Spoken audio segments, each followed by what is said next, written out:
Pourquoi ce prisonnier allemand a refusé de quitter la France? Normandie, 1945. Normandie, septembre 1944. La route vibre sous les pas désordonnés d'une colonne qui n'avance plus par volonté, mais par inertie, un flux d'hommes vaincus poussés vers l'arrière, loin du front qui vient de s'effondrer.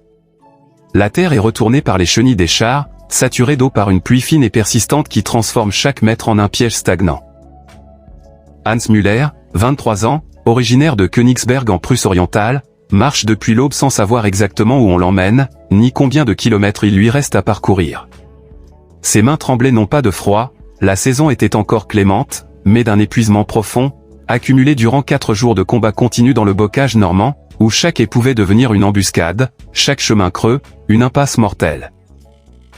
Autour de lui, des centaines de soldats allemands avancent la tête basse, certains blessés, soutenus par leurs camarades, d'autres murés dans un silence vide, comme si leur esprit s'était déjà retiré du monde réel.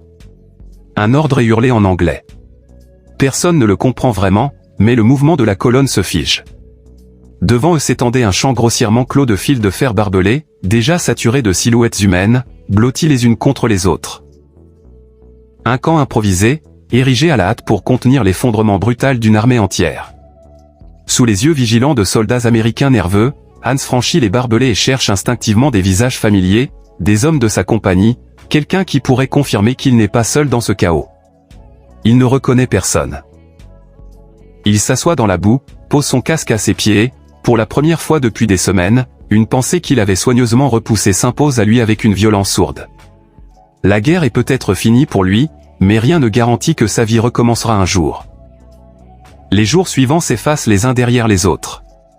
Le temps perd toute structure rythmique, régie uniquement par la distribution de maigres rations et l'appel monotone des gardes.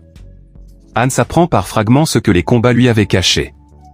Paris est libéré, les Alliés progressent rapidement et, à l'est, l'armée rouge avance sans relâche.